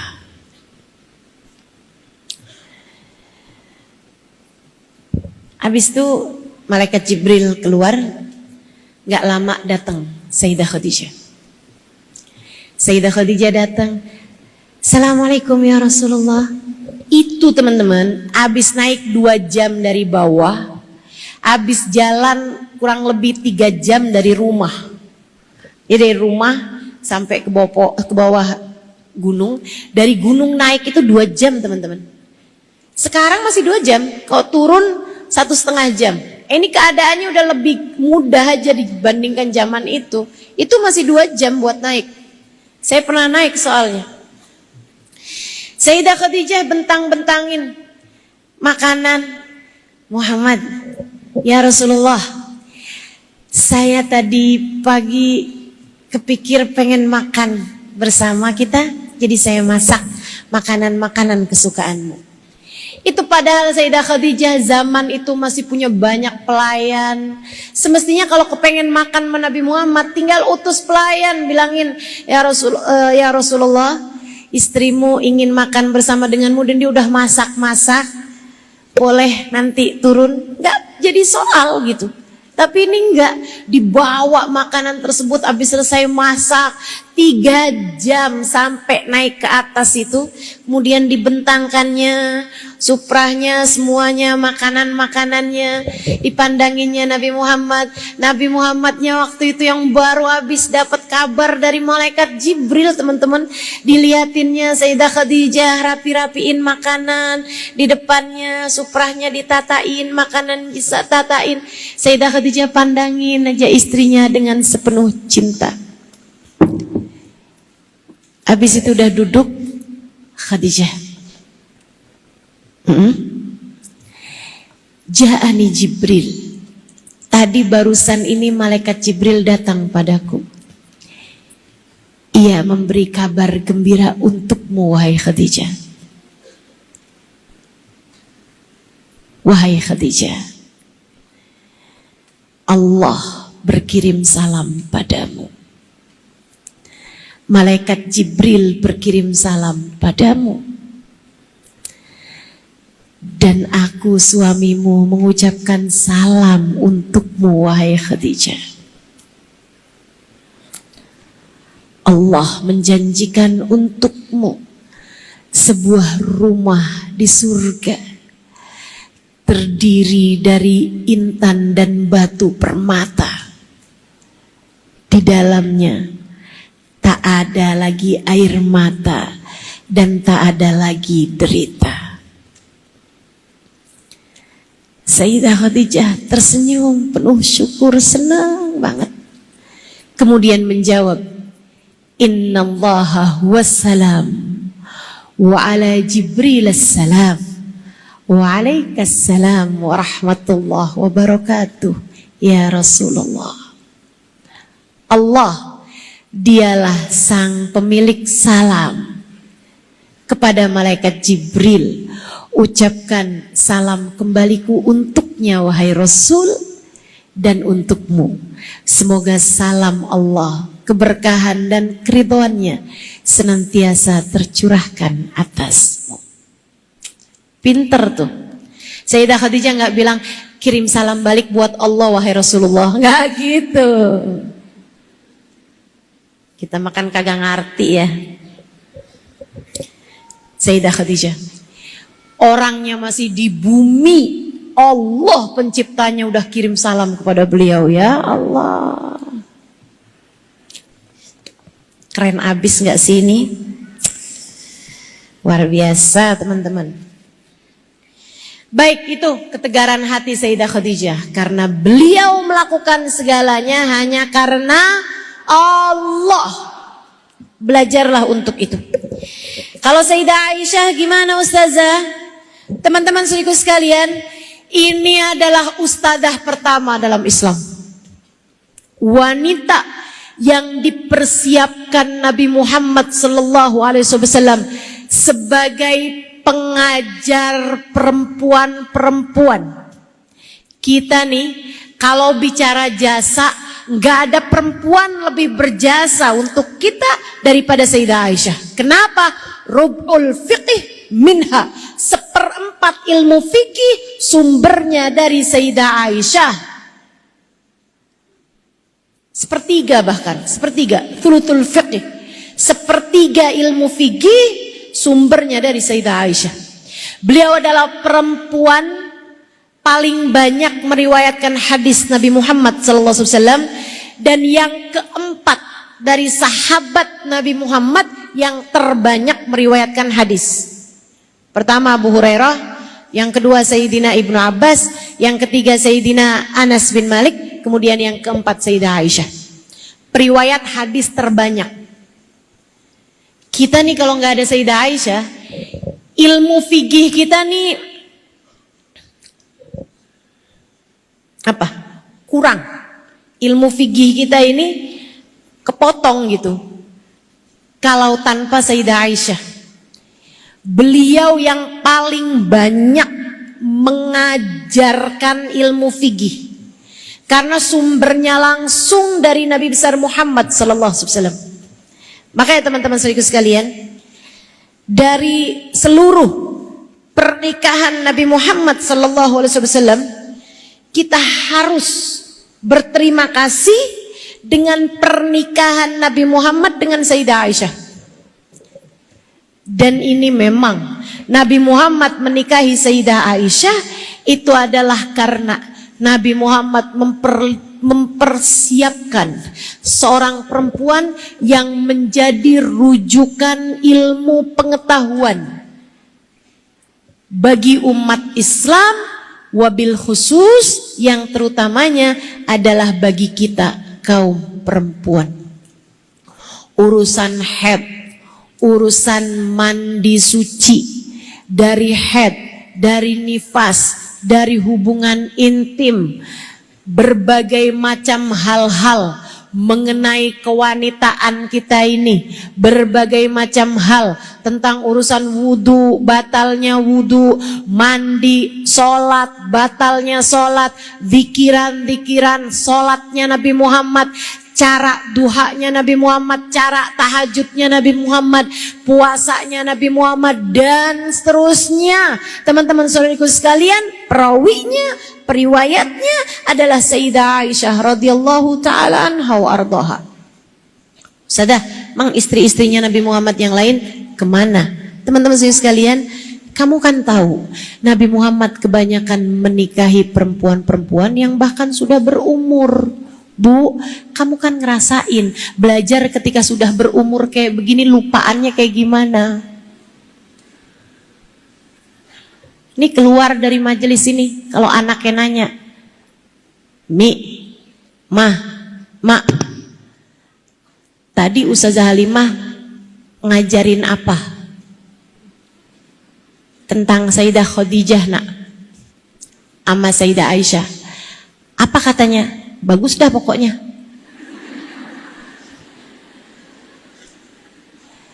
Tapi apa yang diceritain? Keren dah pokoknya. Ceritanya tentang gimana? Sayyidah Khadijah istrinya Nabi Muhammad. Iya itu mah kita udah tahu mah. Ada dan nak di YouTube. Dengerin aja. Ada yang begitu? Ada yang begitu? Saya tahu nih ibu-ibu nih terutama yang umurnya udah di atas 40-an tahun. Kalau saya bicara panjang lebar, itu inget rasanya tapi lupa ilmunya. Betul? Betul? Kayak inget rasanya saat Ustazah Halimah ceritain tuh kita rasanya tuh kayak gimana gitu, inget. Tapi apa yang diceritainnya tuh lupa. Nggak apa-apa sih Bu. Tapi kurang lebih semacam itu. Istri-istri Nabi Muhammad itu usianya kebanyakan ketika dinikahi sama Nabi janda, udah usia, atau janda udah ada punya beberapa anak, sibuk sama anak-anaknya gitu. Kayak yang enggak modelannya buat nanya ini, nanya itu, belajar ini, belajar itu. Kecuali anak perempuan satu ini dinikahi sama Nabi saat masih sangat belia. Waktu akad 7 tahun. Waktu mulai tinggal bersama 9 tahun. Tapi tentu saja Nabi tak pernah berhubungan intim dengan beliau kecuali sesudah beliau bukan hanya sudah balik, melainkan sudah mampu untuk itu. Ya, kamu harus tahu, tak ada orang lebih punya rahman rahim hatinya, lebih punya sayang, lebih punya welas asih dibandingkan dengan Nabi Muhammad sallallahu alaihi wa ala alihi wasallam. Lupakan semua urusan-urusan atau jauhi semua urusan-urusan yang enggak benar tentang pemikiranmu tentang Nabi Muhammad menikah dengan perempuan yang masih sangat belia. Berarti itu salah semuanya tuh, salah semua. Kamu harus saya kasih tahu, bahkan Sayyidah Aisyah ketika dilamar sama Nabi Muhammad di usia 7 tahun sudah jadi lamarannya orang. Artinya di masa tersebut tradisi para ibu bapak adalah untuk menikahkan anak mereka, bahkan sudah menjadikan anak mereka sebagai lamaran. Udah dilamar tuh, bahkan dari usia 3 tahun, 4 tahun tuh udah dilamar sama orang. Teman-teman sekalian, jangan sedih kamu yang udah umur 25 tahun belum dilamar orang. Jangan dibanding-bandingin, tradisinya berbeda, kulturnya berbeda, keadaannya berbeda. Nabi memang mempersiapkan Sayyidah Aisyah untuk menjadi ustazah bagi kita nih di zaman sekarang ini, teman-teman. Beliau punya kemampuan, otaknya cerdas, dan keingintahuannya tuh begitu besar terhadap segala sesuatu. Jadinya dikit-dikit nanya sama Nabi, dikit-dikit nanya sama Nabi, ini apa maksudnya Rasul, ini apa maksudnya Rasul. Sehingga para sahabat tuh sesudah wafatnya Nabi Muhammad sallallahu alaihi wasallam, tiap ada ayat yang mereka nggak ngerti artinya apa, datang kepada Sayyidah Aisyah, dan selalu saja jawaban Sayyidah Aisyah adalah sa'altu Rasulullah sallallahu alaihi wasallam anha fa'ajaba. Ditanya apa aja, Sayyidah Aisyah jawabnya begini nih, saya pernah bertanya hal itu kepada Nabi Muhammad, kemudian Nabi Muhammad menjawab. Artinya adalah bahwa ayat Quran tuh dari awal sampai akhirnya yang Sayyidah Aisyah nggak ngerti udah pernah ditanyain sama Nabi Muhammad sallallahu alaihi wasallam. Kenapa gitu? Rasa penasarannya terhadap segala sesuatu luar biasa. Apa kabarmu yang udah segini tua, doa iftitah nggak tahu artinya? Tidak ada satu hal dari seluruh isinya Quran. Sayyidah Aisyah mengatakan, "Ma min ayah min ayatil Quran." Tidak ada satu ayat dari seluruh isinya Al-Quran kecuali saya tahu kapan turunnya, saya tahu turunnya mengenai apa, saya faham makna-maknanya, saya faham ilmu fikih yang terkait di dalamnya, saya bahkan faham mengenai tata bahasa Arabnya, keindahan, mantik, urut, nahu, sorof, dan semuanya. Sayyidah Aisyah radhiyallahu ta'ala anha wardaha, hingga para sahabat mengatakan, faqad ra'aina wa ma ra'aina ahadan afqah bihalal wa haram min Aisyah. Saya udah ketemu banyak sahabat, katanya para tabi'in, dan saya lihat, saya tahu tidak ada siapapun lebih mengerti urusan halal haram, lebih mengerti urusan fikih dibandingkan dengan Sayyidah Aisyah radhiyallahu taala anha warḍaha. Kita kenal laki-laki yang paling alim, paling pandai adalah Sayyidina Ali bin Abi Thalib, dan tentu saja Sayyidina Ali adalah pintu dari gerbang ilmunya Nabi besar Muhammad sallallahu alaihi wasallam. Namun ada beberapa kejadian di mana Sayyidina Ali ditanya tentang sesuatu hal. Kemudian Sayyidina Ali menjawab, "Is'alu Aisyah fa innaha a'lam minni fi hadhil mas'alah." Tanyakanlah hal ini kepada Sayyidah Aisyah. Tentu ini sudah wafatnya Nabi ya. Tanyakanlah hal ini kepada Sayyidah Aisyah. Aku rasa dia lebih memahami permasalahan ini dibandingkan dengan diriku. Kenapa begitu? Karena Sayyidina Ali tahu yang tinggal barengan dengan Nabi Muhammad adalah Sayyidah Aisyah. Dan yang sering bertanya-tanya permasalahan ina itu segala macam, terutamanya tentang urusan fikih, adalah Sayyidah Aisyah radhiyallahu ta'ala anha wa ardhaha. Ini perempuan keren yang lain teman-teman. Isi kepalanya adalah ayat-ayat Quran. Isi kepalanya adalah hadis-hadis Nabi Muhammad sallallahu alaihi wasallam. Ini perempuan keren yang lain teman-teman saudaraku sekalian. Kalau kamu punya anak-anak perempuan yang lagi belajar, lagi mondok, lagi mempelajari ilmu agama, minta sama mereka untuk sering-sering kirim Fatihah kepada Sayyidah Aisyah. Ya, minta mereka buat sering-sering kirim surat Al-Fatihah kepada Sayyidah Aisyah. Kalau bisa setiap habis sholat kirimin Fatihah kepada Sayyidah Aisyah. Kenapa gitu? Biar hati mereka tersambungkan dengan Sayyidah Aisyah. Nah kalau kamu nih yang gak lagi masa-masa belajar dan yang gak lagi sibuk mempelajari ilmu agama, saya sarankan kamu untuk tiap habis sholat bacain surat Fatihah buat Sayyidah Khadijah. Biar kamu punya sambungan hati sama Sayyidah Khadijah. Gimana bacanya Ustazah? Begitu habis selesai salam sholat, sebelum baca zikir yang lain, begini. Al-Fatihah la ruhi Sayyidah Khadijah bintu Khuwailid zaujatin Nabi sallallahu alaihi wasallam. Allahumma ighfir laha warhamha wa'afiha wa'fu anha. Allahumma ighfir laha warhamha wa'afiha wa'fu anha wa yanfa'una bi barakatiha wa asrariha wa anwariha wa ulumiha wa nafahatiha fid din wad dunya wal akhirah. Al-Fatihah. Hafal? Enggak kan?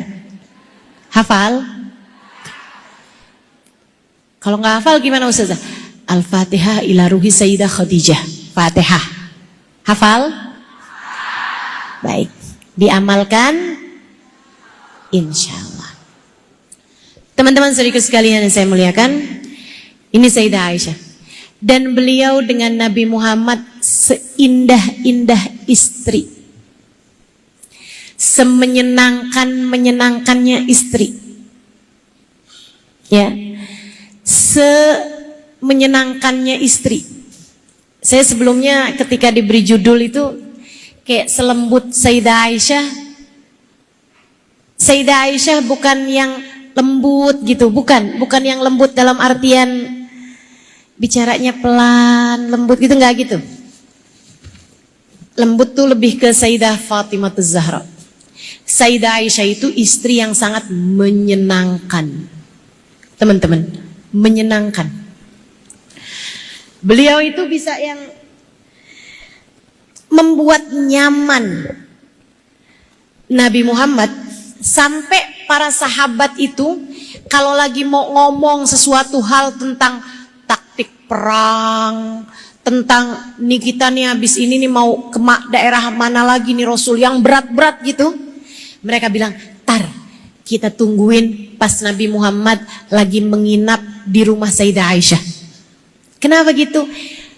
Hatinya tuh terasa lebih nyaman, yang sampai kayak siap gitu untuk bicara hal-hal yang berat-berat sekalipun. Tuh, kalau kamu bisa jadi istri yang kayak begitu, cakep banget dah. Bisa jadi istri yang membuat beban suami tuh kayak berasa ringan ketika sedang bersamamu, bukan malah jadi bebannya suami. Ada istri malam-malam doa, "Ya Allah, kesian suami saya. Angkatlah beban terberat dalam hidupnya ya Allah." Doanya diijabah, besoknya dia mati. Ternyata beban paling berat suaminya adalah dia.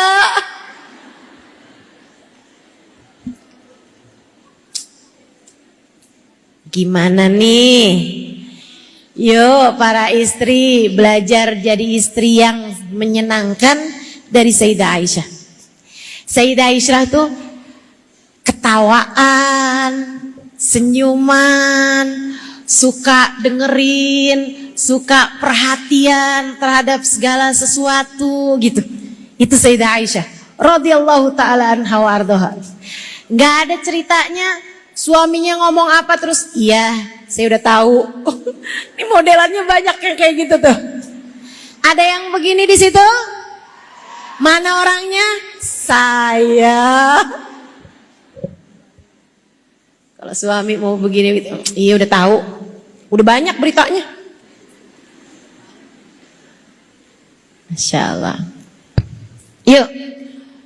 Siapa di antara kita yang suaminya udah ngulang cerita yang ke-200 dan dia tetap mendengarnya kayak kali pertama? Tuh keren tuh. Sayyidah Aisyah gitu tuh.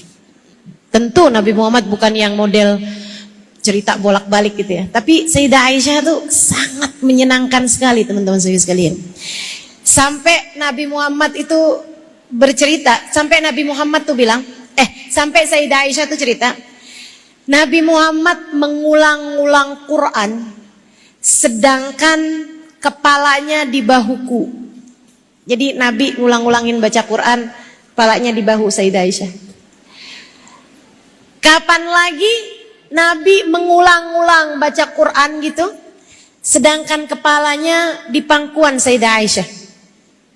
Itu bisa sebegitu menyenangkannya tuh Sayyidah Aisyah, sampai suaminya merasa nyaman mengulang-ulangkan Al-Quran. Karena Nabi ngulang-ulangin Al-Quran, Sayyidah Aisyah juga memang hafal Al-Quran juga, gitu kan? Jadinya ngulangin bareng. Terus nanti ada ayat-ayat yang Rasul, yang itu tuh maksudnya apa itu Rasul? Sangat amat menyenangkan teman-teman. Saudaraku sekalian yang saya muliakan, Sayyidah Aisyah bahkan bercerita dari menyenangkannya kehidupan rumah tangga mereka ya. Kata Sayyidah Aisyah, aku minum dari gelas. Kemudian Nabi Muhammad minum dari air sisaku tersebut dan mencari-cari, di mana letak bibirmu tadi Aisyah?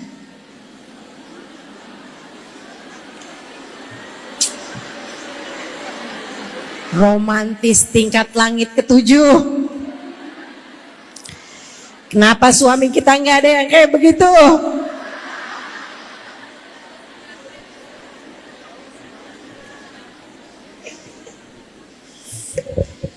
Allahu Akbar. Ya, yuk belajar dari Sayyidah Aisyah tentang menjadi seorang istri yang menyenangkan. Menyenangkannya didasari dengan ilmu. Sampai Nabi Muhammad bilang begini nih, Aisyah, saya tahu kapan kamu lagi seneng gitu, lagi cinta gitu sama aku, dan aku tahu kapan juga kamu kayak lagi ada yang kamu sebelin gitu dari saya. Kata Nabi Muhammad, dari mana engkau tahu wahai Rasul? Kata Sayyidah Aisyah, kan masih sangat belia ya Sayyidah Aisyah. Kata Nabi Muhammad gini, kamu kalau lagi nggak ada apa-apa dari aku Aisyah, kayak nggak ada yang lagi disebelin, nggak ada yang lagi dicemburuin gitu, kamu akan bilang, Birabbi Muhammad, Birabbi Sayyidina Muhammad, demi Tuhannya Nabi Muhammad. Sayyidah Aisyah kadang-kadang sumpah gitu, sumpahnya tuh pakai nyebut Birabbi Muhammad, demi Tuhannya Nabi Muhammad, demi Tuhan yang telah mengutus Nabi Muhammad. Terus kalau kamu lagi kayaknya ada yang kamu lagi cemburuin, kamu lagi keselin gitu, kamu pasti akan, kalau sumpah kamu bilangnya begini, Birabbi Harun, Birabbi Musa, Birabbi Ibrahim, demi Tuhannya Nabi Ibrahim, demi Tuhannya Nabi Musa, Nanti lagi ada yang kayak lagi dicemburuin sama Sayyidah Aisyah gitu. Jadi kalau lagi ngomong atau apa, pakai nama nabi yang lain selain Nabi Muhammad. Seru lah. Kapan Sayyidah Aisyah gambar? Ingat ya, Sayyidah Aisyah dinikahi sama Nabi di usia, tinggal bareng di usia 9 tahun, teman-teman. Dan Nabi membiarkannya seperti apa adanya. Ini Nabi nih, ketika cinta sama istrinya, cinta dengan cinta yang benar. Nabi cinta luar biasa kepada Sayyidah Khadijah. Nabi ketika menikah dengan Sayyidah Aisyah, Nabi cinta kepada Sayyidah Aisyah, tapi tidak berusaha menjadikan Sayyidah Aisyah versi Sayyidah Khadijah. Bukan Aisyah yang Khadijah. Nabi mencintai Khadijah sebagai Khadijah. Nabi mencintai Sayyidah Aisyah sebagai Aisyah. Nggak ada ceritanya Nabi Muhammad bilang, dulu Khadijah tuh gini Aisyah, jadi kamu sebaiknya harus kayak gitu Aisyah. Nggak ada. Dicintainya Sayyidah Aisyah sebagai Aisyah, dicintainya Khadijah sebagai Khadijah. Sayyidah Aisyah lagi gambar. Apa itu Aisyah? Kuda. Kok pakai sayap Aisyah? Nabi lupa waktu Isra Mi'raj.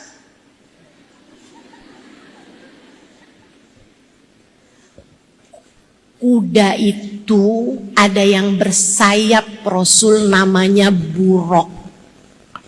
Saya lagi gambar buruk. Lucu banget ya sih? Radhiyallahu ta'ala anha wa ardaha. Ada banyak hal yang saya nggak akan ceritakan semuanya karena keterbatasan waktu. Yuk, kita akan akhiri majelis kita dengan kita baca suratul Fatihah. Untuk Sayyidah Khadijah, semoga kekuatan hatinya menguatkan hati kita. Semoga keberkahan Sayyidah Khadijah Allah turunkan untuk kehidupan kita. Semoga Sayyidah Khadijah, rasa cinta kita kepadanya Allah turunkan di hati kita menjadi cahaya, memandu jalan kehidupan kita, membuat kita faham bahwa hidup kita adalah lillahi ta'ala.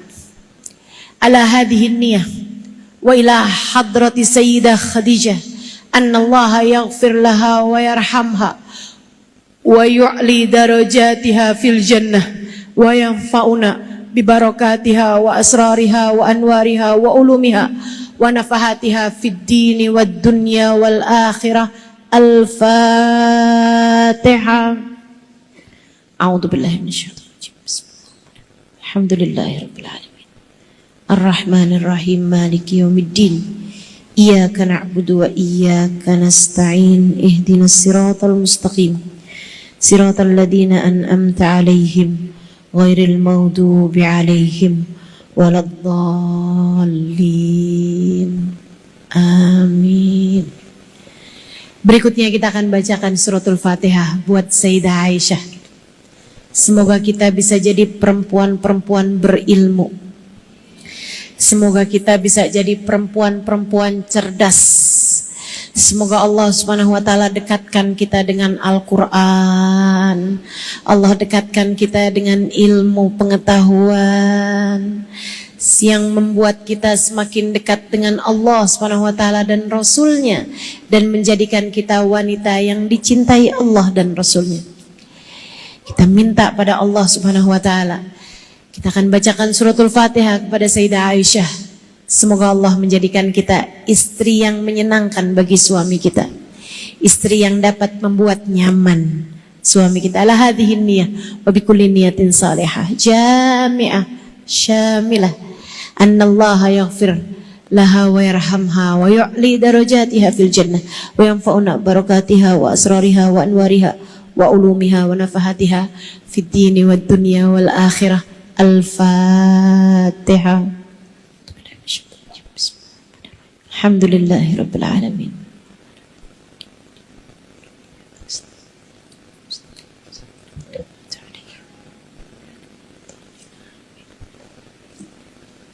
اللهم بحق الفاتحة برمة الفاتحة بركة الفاتحة تفتح لنا أبواب الخير تعاملنا معاملة أهل الخير تكفينا من جميع الفتن والمهن بؤس وضير إنك ولي كل خير متفضل بكل خير برحمتك يا أرحم الراحمين اللهم إنا نسألك زيادة في الدين بركة في العمر وصحة في الجسد وسعة في الرزق وتوبة قبل الموت وشهادة عند الموت مغفرة بعد الموت وعفوا عند الحساب وأمانا من العذاب ونسيبا من الجنة وارزقنا النظر إلى وجهك الكريم اللهم عافنا من بلائك وأوزعنا شكر نعمائك وأذقنا برد عفوك وحلاوة مناجاتك اللهم وما قضيت علينا من أمر فاحفظ علينا فيه الأقل والدين اللهم وما قضيت لنا من أمر فاجعل آكبته رشدا يا مقلب القلوب ثبت قلوبنا على دينك يا محول الأحوال